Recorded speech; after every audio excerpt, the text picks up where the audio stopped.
Further, the field result of grades 7 to 10 displayed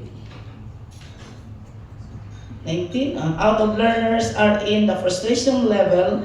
These results stress the need for targeted intervention to address early literacies, deficits, and varied reading comprehension levels among older learners, ensuring fluency and critical thinking development.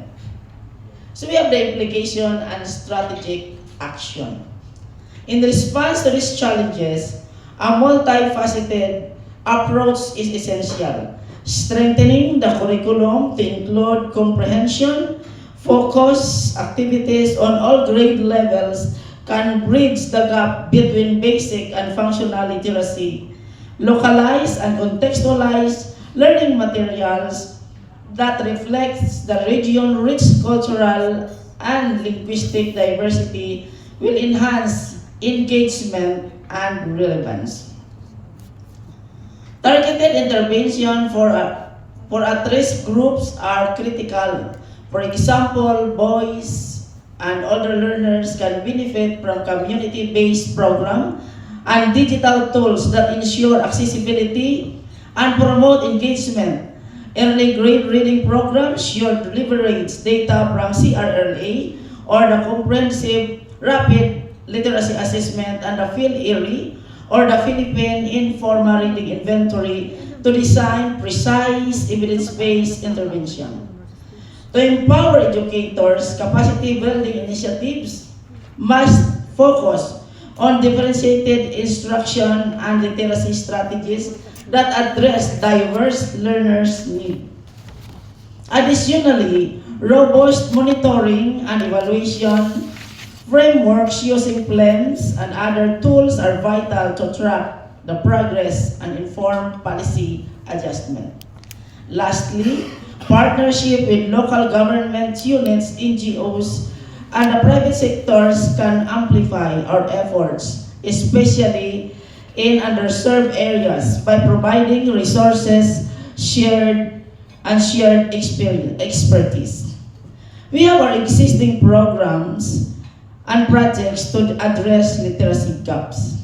The Department of Education prioritizes literacy as the key focus on its reforms, aligning initiative with the 5-point agenda reform, the Quality Basic Development Plan 2025 to 2035, and National Development Goals. These efforts, in line with the President Bongbong Marcos' priorities, includes curriculum reform strengthening the Early Language Literacy and Numeracy Program, or the ELLNP, improving assessments and fostering collaboration among educators.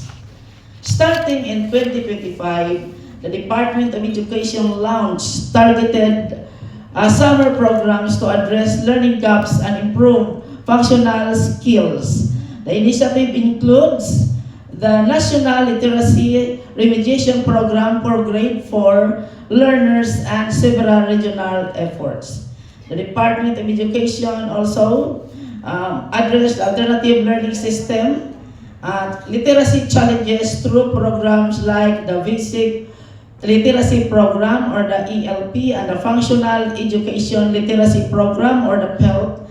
The PELT targets the non-illiterate out-of-school youth and adults, focusing on the foundational skills in reading, writing, and numeracy, while the PELT provides short-term non-formal education to enhance skills among socio-economically disadvantaged learners.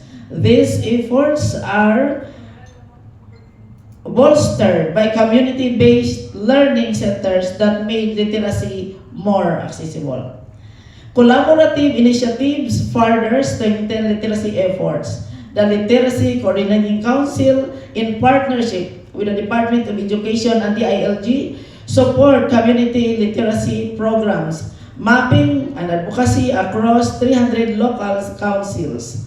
Additionally, teachers' professional development programs such as higher order thinking skills, learning packages, and instructional leadership training